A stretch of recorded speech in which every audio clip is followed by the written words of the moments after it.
हजरत अली कहते या रसूल अल्लाह। अकील ने कहा पिछली सब कहा, फिर पीछे पहुंचे, कहा और पीछे, और पीछे हो गए, आखिरी सफा गई। सरकार अबू बकर ने कुछ नहीं कहा था, लफ्ज़ शहजादे कह करके उनकी अपनी जबान में कहा, इजाजत लेते रहे, जहां मिली वहां बैठ गए। सरकार फरमाते कोई मेरे अबू बकर को बुला लाए। हजरत अबू बकर सिद्दीक आए हैं। हजरत अबू बकर सिद्दीक के आते ही मुस्तफा अबू बकर सिद्दीक का चेहरा देख रहे हैं। हजरत अकील बगल में बैठे हुए हैं और बगल में बैठे हुए हजरत अकील, सरकार दो आलम सल्लल्लाहु तआला अलैहि वसल्लम ने हजरत अकील के कंधे पे हाथ रखा हुआ है और बात अबू बकर सिद्दीक से कर रहे हैं और कहते अबू बकर यार बताना क्या हो गया था मस्जिद में, क्या हो गया था मस्जिद में। मुस्कुरा के कहते आका कुछ भी तो नहीं, एक शहजादे की जिद पूरी कर रहा था जिसमें शहजादे की रजा थी, अबू बकर भी उसमें राजी हो गया था। आका बात कुछ भी तो नहीं थी। हजरत अली कह रहे हैं आका पूछो ना अकील से ये बताएगा इसने क्या किया कि आका करीम ने अबू बकर से पूछा अबू बकर कोई तकलीफ का, सरकार कोई तकलीफ नहीं, हम तो आपकी हर मर्जी पर राजी हैं। इतनी बात जब फाइनल हो गई, अब मुस्तफा ने हजरत अकील के कंधे पे हाथ रख के कहा था अकील तुझे पता है मेरा अबू बकर कौन है। सोच अबू बकर वो है जब मक्के में मुझ पे लोगों ने हमले किए थे, अबू बकर ने अपना जिस्म पेश किया था। तुझे बताऊं अबू बकर कौन है, जब कांटे बिछाए जाते थे मेरी राह के कांटे अबू बकर ने चुने थे। तू जानता है अकील अबू बकर कौन है। सोच जब हिजरत की रात आई थी तो सवारी मेरे लिए देने वाला अबू बकर था। तुझे पता है ये कौन है जो गार में 3 दिन मेरे साथ रहा, अबू बकर वो है जिसे सांप ने काटा, अबू बकर वो है जिसका सफर मेरे साथ रहा। तुम्हें पता है अकील अबू बकर कौन है, जिस मस्जिद में बैठा है तू बैठा इसमें है, लेकिन इस मस्जिद की कीमत मेरे अबू बकर सिद्दीक ने अदा की। नारे तकबीर, नारे रिसालत, मज़हबे इस्लाम, अज़मते अबू बकर। ये शान सरकार अबू बकर सिद्दीक की। हुजूर फरमाते हैं सुनो, आखिरी बात हुजूर ने हल कर दी। फरमाया सुनो अकील, जब कयामत होगी ना सुभान अल्लाह, मैं सबके एहसानों का बदला दे चलाऊं, क्या कहने, वाह वाह। लेकिन मेरे अबू बकर का बदला बाकी है। कहा ये मैं नहीं दूंगा, मैं हाथ पकड़ के लेके जाऊंगा अबू बकर का रब की बारगाह में। मैं कहूंगा मालिक मैं सबके बदले दे के आया हूं, अबू बकर के एहसान का बदला तू अता फरमा दे। तो शुक्र है हम उमर वाले भी हैं, हम अबू बकर वाले भी हैं, हम मौला अली वाले भी हैं, हम उस्मान गनी वाले भी हैं, हम मुस्तफा के सारे यारों को मानते हैं, हुजूर के सारे वफादारों को मानते हैं। आज जरूरत हमारे लिए जो सबसे अहम है वो ये है कि हमें हुजूर के सहाबा की जिंदगी को अपनी जिंदगी में उतारना है। ये सबसे ज्यादा अहम बात है। सबसे ज्यादा अहम बात यह है कि हुजूर का किरदार हमें अपनी जिंदगी में लाना है। हम कोशिश ये करें कि हमारी सुबह शाम ऐसे होने चाहिए जिससे खुदा भी राजी हो और मदीने वाला मुस्तफा भी राजी हो। ये कोशिश करनी है नौजवानों, कोई मसला नहीं है, 4 दिन जी लोगे, 5 दिन नारे लग जाएंगे, 6 दिन लोग बातें कर लेंगे, लेकिन जब मौत आएगी ना तो वहां यहाँ वाले इश्तिहार और कैलेंडर काम नहीं आने, यहाँ के नारे वहां काम नहीं आने। वहां सिर्फ एक सिक्का चलता है और वो सिक्का मेरे नबी की गुलामी का सिक्का है, वो हुजूर की गुलामी का सिक्का है। कामयाब वो नहीं है जिसने 4 बीघे जमीन छोड़ी, आगे पीछे अपनी बिल्डिंग और इमारतें छोड़ गया। कामयाब वो है जो अपने पीछे छोड़ी जाने वाली औलाद को मुस्तफा का वफादार बना के छोड़ गया है। वो सबसे ज्यादा कामयाब, सबसे ज्यादा कामयाब जिसकी जिंदगी ऐसी। आज ना हमें तो मालूम ही नहीं, दीन हमने जो है ना अपनी मर्जी के मुताबिक बना रखा है, मर्जी के मुताबिक। कुरान कहता या अय्युहल्लज़ीना आमनू दुखुलू फिस्सिल्मी काफ़ा, ए ईमान वालों पूरी तरह से इस्लाम में दाखिल हो जाओ। तुम्हारा जाहिर भी इस्लामिक होना चाहिए और तुम्हारा बातिन भी इस्लामिक होना चाहिए, पूरे पूरे हो जाओ। ये नहीं जलसों में तो हम दीन पे हैं और यहाँ से निकले आ गई बारात, बज गया बाजा, डीजे चल रहा है, फिर भी हम मुसलमान हैं। पूरे पूरे दाखिल हो जाओ, हर जगह हर लम्हा हमें लोग देख के ये न कहें कि पता नहीं कौन जा रहा है, हमारा किरदार बता दे मुस्तफा का वफादार जा रहा है। ऐसी जिंदगी हमें गुजारनी है। सबसे ज्यादा जरूरी इस वक्त है तो वो यही है कि आका करीम का किरदार लोगों के सामने रखा जाए। ये तमाम जिम्मेदार लोग बैठे हुए, मैं पूरी जिम्मेदारी के साथ कह सकता हूँ कि हम हमारे सजदे देख के लोग मुसलमान नहीं होंगे, हमारे रोजे देख के लोग मुसलमान नहीं होंगे। ये तो हमारी वो फर्ज इबादत है जो हमें खुल के छुप के हर हाल में करनी है। लेकिन जानते हो सबसे बड़ा असर जो पड़ता है वो किरदार का पड़ता है, अखलाक का पड़ता है। आज तक कोरोना कोरोना था ना, हाँ कोरोना का ही तो दौर था, जो मुस्लिम नौजवानों ने पानी जब पिलाया था रोड पे चढ़ के, तो जात देख के नहीं पिलाया था, प्याज देख के पिलाया था। आज तक उसकी मिसाल नहीं मिलती। क्यों? क्योंकि अखलाक जो है ना ये दूर तक जाता है। आप किससे कैसे मिलते हैं इसका असर सबसे ज्यादा पड़ता है। आपके रवैये लोगों के साथ कहते हैं इसका सबसे ज्यादा असर पड़ता है। लेकिन आज अखलाक की सबसे बड़ी कमी है, सबसे बड़ी कमी अखलाक की। मैं कहूं अगर मुझे जगह ना मिले ना यहाँ बैठने की, तो मैं नीचे बैठ जाऊंगा, तो मैं सबको गाली दूंगा ऊपर वालों को। मेरे जैसे आदमी को ऊपर बैठने की जगह नहीं। ये मामला है। और अगर हमारे समाज का कोई थोड़ा सा मशहूर आदमी आ जाए तो वो चाह रहा है मेरा बाप भी मेरे लिए उठ के खड़ा हो, वो इस्तकबाल करे हमारा। नहीं, ये बिल्कुल नहीं होना चाहिए। हुजूर का किरदार आप देखिए, हुजूर का किरदार। हुजूर की बारगाह में जब अदी बिन हातिम आए ना हुजूर की बारगाह में, और आका करीम को चेक करने के लिए आए थे कि मेरी बहन ने जो कहा है वो सच है कि नहीं। सिर्फ चेक करने आए थे। हुजूर की बारगाह में आए, बैठने की जगह नहीं थी। हुजूर की बारगाह में महफिल लगी हुई थी, जगह नहीं बची थी। मुस्तफा ने मुजम्मिल वाली चादर दी। इसका क्या करना है? मेरा नबी फरमाता है इसे बिछा के बैठ जाओ। हैरत में पड़ गए अदी बिन हातिम, ऐसा तो आज तक कोई देखा ही नहीं। फिर उन्होंने चादर को लिया और सीने से लगाया। क्या महबूब ये बिछाने के लिए नहीं है तो सीने से लगाने के लिए। कहा जब इतना बड़ा आदमी होते हुए अखलाक इतना आला है कि अपनी चादर बिछाने दे दे, फिर जो दीन वो लेके आया होगा वो दीन कितना आला रखा होगा।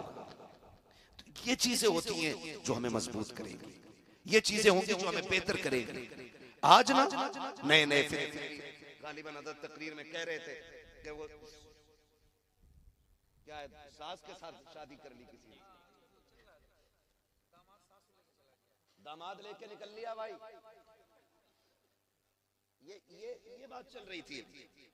मैं आपसे एक बात कहूंगा, मैं एक बात जानता हूं, जो भी शरीयत की हदें तोड़ेगा वो रुसवा और जलील जरूर होगा। ये क्लियर। जो भी शरीयत की हदें तोड़ेगा उसे रुसवा होना है।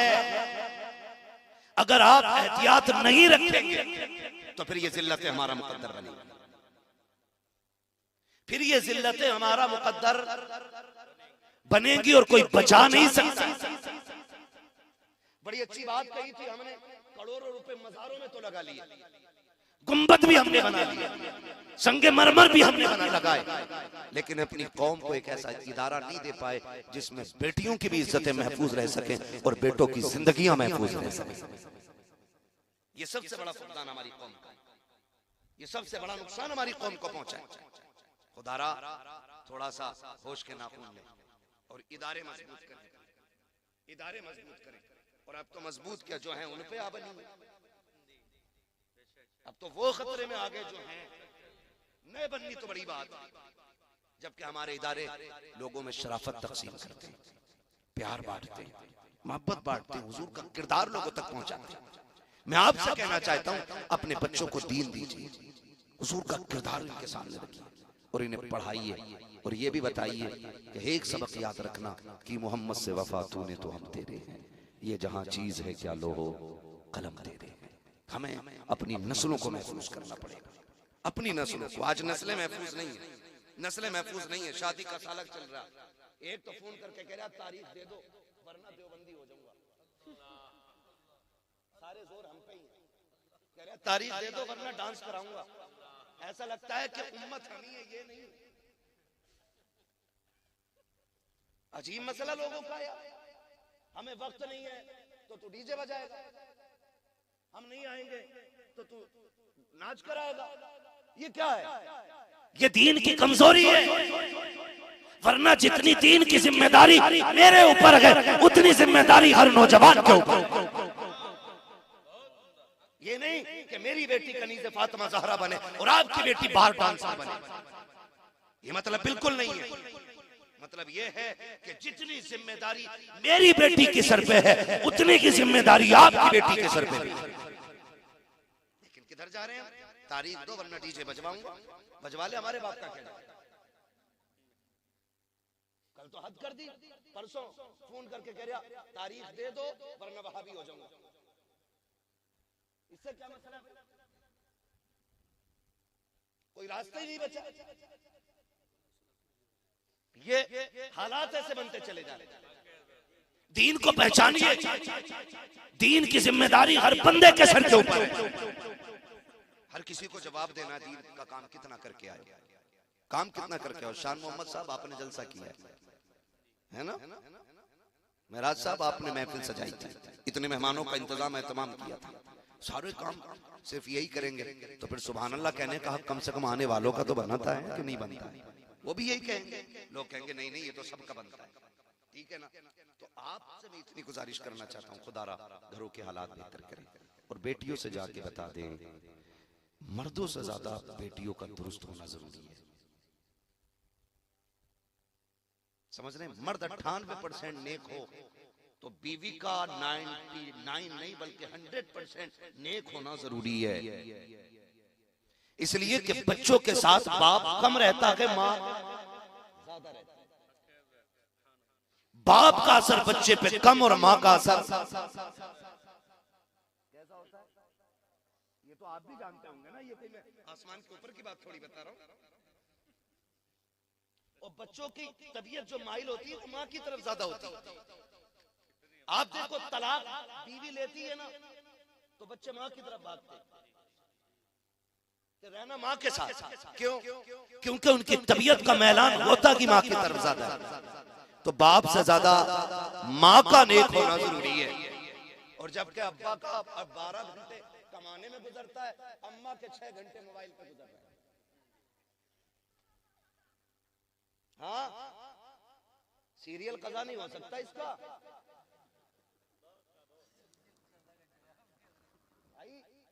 सही कह रहा हूं, ये कंडीशन है इनकी। 5 मिनट पहले आटा गूंद के रख देते, हाथ धो के फ्रेश होके क्या अब सीरियल नाटक आने वाला वो जरूर देखना है। और बूढ़ी बूढ़ी सबसे आगे बैठती है, वहां सदारत होती है, आंखों में देखो अब दिखता नहीं है साफ, लेकिन सबसे आगे बैठ के करी लल्ली अब बता अब क्या हो रहा, अब क्या हो रहा, अब क्या हो रहा। इस बूढ़ी से क्या ईशा पड़ी है का घुटने काम नहीं करते, फजर पड़ी है मुसल्ला नहीं दिखता। ओ मेरी माँ हैरत कर, तुझे टीवी दिखती है, रब का कुरान नहीं दिखता, तुझे टीवी दिखती है, मुसल्ला नजर नहीं आता, मौत का वक्त करीब आ गया। अब तो तौबा कर ले वरना सब होंगे, तुझे बचाने वाला कोई नजर नहीं आएगा। जाओ जाके बताओ बेटियों से। और जितनी बेटियां अगर मौलवी कोई तकरीर कर देना कि बेटियों को क्या जरूरत है, कहा मौलवियों को तो पेट में आग लगे, ये बात की जाती है। और कुछ कहते ना इनकी सोच गंदी है मौलवियों की, इनका दिमाग वहां चला गया जो हम सोचते नहीं। ये बातें लोग करते हैं। हाथ जोड़ के कहता हूं, अगर इस्लाम ने पर्दे का हुक्म दिया है तो शक नहीं किया आप पे, शक नहीं किया कि अगर शक की बुनियाद पे पर्दे का हुक्म होता ना तो मेरा नबी अपनी फातिमा से ज्यादा किस पे यकीन करता था? बताओ कोई। मेरे नबी को अपनी आयशा से ज्यादा किस पे भरोसा? जिसकी तहारत में, जिसकी पाकीज़गी में रब ने कुरान में आयतें नाज़िल की, उससे ज्यादा पारसा को। लेकिन जानते हो आज कह दो ना कि भाई बेटियों को पर्दे में रखना, मौलवी की सोच ही गलत, ये तो सोचते ही गलत नहीं सोचते। मेरे लाल मेरे साथ रह के देख 8 दिन कितने आके 3 बजे कहते हैं रात से बेटी 2:30 बजे से गायब है, तावीज दे दो लौट के आ जाए। कोई कहता फजर में चली गई है, कोई कहता 3 बजे चली गई है। हाथ जोड़ के कहता हूँ ये जो भाग रही है ना 3 बजे 2 बजे 8 बजे रात में उठ के कहता किसी को पता न चल जाए, ये वो जूता तेरे मुंह पे लग गया है कि इसे छुपाए नहीं छुपाया जा सकता है। और तुम क्या समझते हो एक रात का तावीज भागी हुई बेटी को ले आएगा? जिसकी जिंदगी में आग लगाई तुमने 18 साल तक हो, उसे 3 मिनट का तावीज सवार नहीं सकता है। जिसको 25 साल तुमने ढंग से बिगाड़ा हो उसे मौलवी की 2 मिनट की दुआ नहीं सवार सकती है। जिसकी जिंदगी को तुमने 25 साल तक तहस-नहस करके रखा हो उसे मौलवी का तावीज नहीं बचाएगा। अगर बेटियां बचानी है तो बेटियों को किरदारे फातिमा पढ़ा लो, खुदा की कसम तावीज वो न हो खातून जन्नत का किरदार तेरी भी इज्जत बचा लेगा, तेरी बेटी की भी इज्जत बचा लेगा। नारे तकबीर, नारे रिसालत। कह रहे बड़ा भरोसा बेटी पे, वो भरोसा हमें भी है अपनी बेटी पे, भरोसा हमें भी है बीवी पे। लेकिन शरीयत हमें हुक्म देती है ना पर्दा पर्दा पर्दा, तो हमने अगर कलमा पढ़ा है तो इतने आजाद नहीं कि अपनी मर्जी से जिए। फिर पर्दे को अहमियत दो, पर्दे को अहमियत दो। जरा खुद बताओ, दिल पे हाथ रख के जो सवाल करने लगा हूं, बताओ जो बच्ची तुम्हें नकाब में दिखती है, दिल से उसकी इज्जत करने को जी चाहता है कि नहीं? हाथ उठा के बताएं कितने लोगों का जी चाहता है कि इसकी इज्जत की जाए। ये तो हर शख्स की कहानी, मिंबर वाले नहीं, स्कूल वाले भी, खेत वाले भी, सब ये समझते हैं कि पर्दे वाली बेटियां इज्जत वाली बेटियां होती हैं। फिर जरा ये बताओ, जब तुम्हें नकाब वाली कोई भी बच्ची का जी चाहता है ये इज्जतदार है, तो फिर हमारी अपनी बच्चियां पर्दे में क्यों नहीं है? क्या जरूरत पड़ी है उन्हें मोबाइल देने की? क्या जरूरत पड़ गई थी? उनका बिजनेस है क्या है? आग जो लगाई है ना हजरत, ये ऑनलाइन तालीम जब से आई है, इसने हमारी बेटियों का बेड़ा गर्क करके रख दिया। मैं अगर कहूँ मसला कि आला हजरत का नारा लगाओ, कसम से कलेजे फाड़ के हम लोग नारा लगाते हैं। अजमेर वाले का नाम का नारा कलेजे फाड़ के लगाते हैं। हुजूर क़यामत में अगर पूछेंगे, सुन बिल्डिंग तूने बनाई थी बच्ची की तालीम के लिए, कोई इदारे बनाए थे? कोई जवाब होगा इसका? आज बेपर्दगी आम हो गई है। शादी में चले जाओ तो गैरतमंद आदमी किसी शादी में 5 मिनट खड़ा नहीं हो सकता है। ये हया वालों की बात कर रहा हूँ, बेगैरतों की तो कोई बात ही नहीं है। ये तो जहां चाहो वहां खड़े हो जाए बेगैरत को, लेकिन गैरत वालों की बात कर रहा हूँ। एक गैरतदार बंदा ना शादी में 10 मिनट नहीं रुक सकता, क्योंकि वहां हया, शर्म, पर्दा सबका जनाजा निकल गया, कुछ नहीं बचा। ये कंडीशन हमारी। काश मुझे उस बच्ची के जूते मिल जाएं जिसने फिलिस्तीन में इंटरव्यू देते वक्त ये कहा था। उससे जो पूछा गया था कि तुम हर वक्त नकाब में रहती हो, उसने कहा जी जागती नहीं, हम तो सोते भी हैं तो नकाब पहन के जूते। अल्लाह करे काश उस बच्ची के अगर जूते मिल जाए ना। बड़ी प्यारी बात उसने कही थी, हम नकाब पहन के इसलिए सोते कि पता नहीं दुश्मन का कब बम और गोली आए और हमें जिंदगी से आजाद कर जाए। कहीं ऐसा ना हो कि जब मलबे से लोग हमें तलाश कर रहे हों तो हमारा जिस्म बेपर्दा पड़ा हो। कहीं इसलिए नकाब पहन के सोते हैं, अगर मर भी जाएं, हमारी लाशें भी निकाली जाएं तो पर्दे के साथ लाशें निकल के आए। इनकी गोद में पैदा होते हैं अल्लाह के शेर। ऐसी माओ का मुकद्दर है कि अल्लाह इनको सलाहुद्दीन जैसे बेटे दे रहा है। आज का हाल कह के तो दिखाइए, जरा दुपट्टा ही रख ले सर पे, करी ओढ़ के देखो 3 मिनट पता चल जाएगा कितनी गर्मी हो रही है। ये आदमी को उड़ा देगा। बराबरी चल रही है। वो फिलिस्तीन की बच्ची जो कह रही थी कि हम सोते भी हैं तो नकाब पहन के सोते हैं, इससे सबक सीखना चाहिए मेरी बेटियों को। याद रखिएगा, जमीन अच्छी होती है तो फसल अच्छी होती है, माँ अच्छी होती है तो नस्ल अच्छी। खाली नारों से काम चलने वाला नहीं, हमें अखलाकी तौर पे भी बेहतर होना पड़ेगा। अखलाकी तौर पे सबको मौत आनी है ना, जिसे नहीं आनी है वो कतई ना बोले भाई। और हमारे लिए भी कहीं से ले आना आवे हयात ढूंढ के, हमारे साथ हम भी जी लेंगे। मौत आनी है नहीं, सबको आनी है ना, तो काम ऐसे कर जाओ कि कब्र में शान से जाओ। हुजूर का दौर है, बच्ची ये शोहर आ गया, शोहर गया किसी काम से परदेस, जाते जाते उसने कह दिया मेरी इजाजत के बगैर घर से कदम न निकालना। वो तो चला गया। कुछ दिन गुजरे थे, सगा भाई आ गया। कौन है? का भाई तेरा। दरवाजा खोला, भाई कैसे आए? का बाप की तबीयत खराब है, चल तुझे बुलाया है। उसने कहा मैं चल तो जाती लेकिन शोहर की इजाजत नहीं है। उसने कहा बाप की लम्हात जिंदगी के आखिरी है, चलना भाई, वो तुझे देखना चाहते हैं, चलना बहन। भाई ने कहा, उसने कहा नहीं, एक रास्ता है, हुजूर से पूछ लो, अगर वो इजाजत दे देंगे तो फिर मैं चलने के लिए तैयार हो जाऊंगी। भाई गया हुजूर की चौखट पे, आका मेरी बहन है और शोहर ऐसे से कह के चला गया, आप इजाजत दें तो ले जाऊं। मुस्तफा कहते हैं जिसे शोहर ने इजाजत नहीं दी उसे मोहम्मद भी इजाजत नहीं देगा। आज मुझे बताओ तो सही हो। कहती है तू रोक के दिखाइए, रोक के दिखाइए, खा लेगा क्या रोटी? डर के मारे वो जबरदस्ती इजाजत ले ले ना। इतने प्रदर्शन करके हम एक बात गवर्नमेंट से नहीं मनवा पा रहे, वो खाली बस रोटी का एक ताना दिया और बंदा के ठीक है भाई ले ये बैग तेरा, ये कंडीशन। औरत क्या कहती है? हुजूर अगर इजाजत दें तो मैं चली जाऊं। आका के इरशाद करीम में आना, अगर शोहर ने इजाजत नहीं दिया तो फिर मैं भी इजाजत नहीं दे सकता। ये मुस्तफा ने कहा। कुछ दिन फिर भाई आया, कि आप क्या हुआ? कब आपका इंतकाल हो गया, अब तो चल कब भी नहीं जा सकती, कोई सूरत हो तो फिर मुझे दिखा दिया जाए। जनाजा तैयार हुआ, बेटी के दरवाजे पे आ गया। जब बेटी के दरवाजे पे आया, भाई ने कहा अब तो चेहरा देख ले, का बाहर नहीं आ सकती, अंदर लेके आओ। जैसे जनाजा बाप का अंदर आया ना, तो बेटी बेटी हुआ करती है। बाप के चेहरे से कफन हटाया, माथा चूम के रोने लग गई। चंद आंसू बाप के चेहरे पे गिरे और उसके बाद नजर उठा के कहा, मालिक तू जानता है ना इससे मेरा रिश्ता क्या? ये मेरा बाप है, इससे मेरा खूनी रिश्ता है, इसके जरिए मैं दुनिया में आई हूँ। लेकिन मेरे परवरदिगार, मैंने तेरी शरीयत के लिए अपने बाप की ज़ियारत तक को ठुकरा दिया है। अल्लाह, अगर तू मेरे इस अमल से राजी है तो मेरे बाप की मग़फ़िरत फरमा दे। इधर जनाजा उठा है, उधर मुस्तफा की आंख में आंसू आ गए। आका से सहाबा ने कहा, आप क्यों रोए? सरकार कहते हैं, जाओ उस बेटी को खुशखबरी दे दो, अल्लाह ने इस अमल के बदले में उसके बाप को जन्नती बना डाला। अगर बेटियां पारसा होती है तो अल्लाह बाप को जन्नती बना दे। क्या बनेगा उन अब्बा का जिन्होंने मार्केट से वो सूट ला के दिया कि जिसको पहने और बेपहने में कोई फर्क नहीं होता है। इसलिए हर बंदा जिम्मेदार है, पर्दे को लाजिम करो। और बेटियों से सिर्फ एक बात कह दो, ये जो जिंदगी है ना, ये जिंदगी में आने का मतलब है अल्लाह रसूल की रजा, अल्लाह रसूल की रजा। और जो बेटियां मुर्तद हो रही हैं ना, गाड़ियों के चक्कर में और सोने के चक्कर में और होटलों के चक्कर में, खाने पीने के चक्कर में, सिर्फ एक बात जान लीजिएगा, ये चंद दिन के मेहमान हैं, आखिर फिर आखिरत का सामना करना है। इसलिए जाओ, बेटियों को पर्दे की तलकीन करो।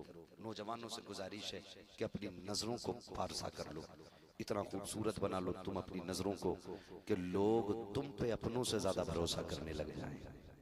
ये दौर भी इस्लाम ने देखा है, ये दौर भी देखा कि गैर मुसलमानों पे इतना भरोसा करते थे कि बेटियां उनके हवाले कर जाते, बेटियां उनके हवाले कर जाते, हम परदेश जा रहे हैं, बेटी आपके हवाले। लेकिन आज दौर कैसा है, हमारी बेटियां हम ही से महफूज नहीं है, हम किससे बात करें, हम किससे करें? खुदारा आप नजरों की हिफाजत करें और अपने आप को इतना बदल दें, इतना बदल दें कि लोग यकीन करने पर मजबूर हो जाएं कि मुसलमान से ज्यादा पारसा कोई कौम नहीं हुआ करती है। करेंगे इंशाअल्लाह। अपने मेरे कहने से आप वली नहीं हो जाएंगे, आपके कहने से मैं वली नहीं हो जाऊंगा। ये जो अंदर बैठा है ना सबसे बड़ा मुफ्ती, इससे पूछा करो हम कैसे हैं, खुद से पूछ मैं कैसा हूं, ये बताएगा हम कैसे हैं। आप मेरी तारीफ करते हैं तो इससे मेरे रुतबे बुलंद नहीं होंगे, आप मुझे गाली दे दें तो मैं घट नहीं जाऊंगा। बात ये है कि ये बताता असल क्या है। इसलिए हर बंदा अपना मुहासबा करे, अपने आप को बेहतर करे। फरमाया गया ईमान वालों पूरे पूरे इस्लाम में दाखिल हो जाओ, पूरे पूरे इस्लाम में दाखिल होना है। हमें अपना जाहिर भी हुजूर की पसंद के मुताबिक करना है और अपने बातिन को भी हुजूर की पसंद के मुताबिक करना है। ये कोशिश कीजिएगा। शादी ब्याह होंगे तो अब डीजे वीजे बजता तो नहीं है, नहीं बचता है ना, खुदा सलामत रखे। और जहां जहां जिसकी रिश्तेदारी हो वहां तक ये पैगाम पहुंचना चाहिए कि हम हुजूर के निकाह को सुन्नत समझते हैं और उस सुन्नत को हम इस तरह से राइज करते हैं कि कोई भी काम शरीयत के खिलाफ हमारे घरों में नहीं होता है। ये पैगाम वहां तक पहुंचना चाहिए। जहां जहां आप जाते हो, जिस जिससे आप मिलते हो, और तब्दीली इतनी लाइए, इतनी तब्दीली लाइए कि अब कम से कम ये कहना ना पड़े नज़म लोगे तो मिट जाओगे हिंदी मुसलमानों, तुम्हारी दास्तान तक भी ना होगी दास्तानों में। कितनी बातें हम आपसे बहुत ज्यादा नहीं कह पा रहे हैं, बस आपसे इतनी गुजारिश है, हम जो बैत अक़दस का मसला है, उस मसले में जो हाल इस वक्त गजा का है, वहाँ के बच्चे और बच्चियों का है, हम उनके लिए कुछ भी नहीं कर सकते तो दुआ जरूर कर सकते हैं। उनके लिए खास करके दुआ करें, खास करके दुआ करें। खास करके वो किसी ने ना एक कुत्ते को ना शीशा खिला दिया था कि काटे, पूरी कौम ने बैठ के लिखा था किसी एक नौजवान के ऊपर कि देखिए इंसानियत को शर्मिंदा कर दिया, जानवर के साथ ये किया, जानवर के साथ ये किया, सब लिखने पे आ गए थे। लेकिन आज फिलिस्तीन पे कोई लिखने को तैयार नहीं, लिखने को तैयार नहीं। मैं अगर अपने मन की बात करूं ना, मेरा मन चाहता ही नहीं है उन शायरों को सुनूं जिनकी जबान पे फिलिस्तीन का तराना रहा। ये मैं अपनी बात कर रहा हूं। मैं समझता हूं इससे बेहतर सिर्फ कुरान सुनो, जिनकी जबान पे फिलिस्तीन का तज़किरा ना हो उन्हें सुनने का भी हक नहीं है। वो खतीब जो सिर्फ अपनी तकरीर के जोहर दिखाएं, उनके भी बात में सुनने को बिल्कुल रवादार नहीं हो। बात उसकी होगी जो खुदा के दीन की बात करेगा। अब अगर डर है तो डरिए, अगर हमारे मुकद्दर में फांसी है तो हम मरने के लिए तैयार हैं। कम से कम फिलिस्तीन के लिए दुआ करें। कुछ नहीं कर सकते तो दुआ करें, और दुआ के बाद अगला काम क्या करना है, वो चीज जो भी है जो इजराइल के कारखाने से बन के आ रही है, उसका सख्त बाइकाट किया गया। हो सकता है कोई अक्लमंद यहाँ बैठा हो, क्या करें, क्या फर्क पड़ेगा था, एक दो आदमी ना पिएगा तो, हमें फर्क से मतलब नहीं है, हमें मतलब उससे है हम उन कुत्तों की कोई भी चीज नहीं लेंगे जिनके हाथ बैते अक़दस के मुहाफिजों के खून में भीगे हुए हैं। हमें मतलब इस बात से, मतलब इस बात से, वो एक बच्ची को देख रहा था, मैं सोचता हूँ कहीं ऐसा ना हो, एक साहब ने मुझे बताया, माफ कीजिएगा अगर किसी को कड़वी लग जाए बात, उम्रे पे एक साहब गए, वो लौट के आए, मैंने उनसे कहा कोई बात बताओ, उन्होंने बातें बताई, उन्होंने कहा बड़ा अच्छा लगता होगा, सारी बातें अच्छी होती, कहा एक बात में बड़ी कमी लगी, मैंने कहा क्या, उन्होंने कहा खाना बहुत फेंका जाता है। तो मैं सोच के ना पसीना आ गया, मैंने कहा अगर कयामत में हुजूर ने पूछ लिया तुम मेरे मदीने में चक्कर लगा रहे थे और क्विंटलों खाना फेंक देते थे, जबकि मेरे मस्जिद अक्सा के गिरदो रवाह में रहने वाले मुजाहिदीन एक दाने को तरस रखे थे, तो जहन्नम में जाने के लिए इतना ही सवाल काफी हो जाएगा।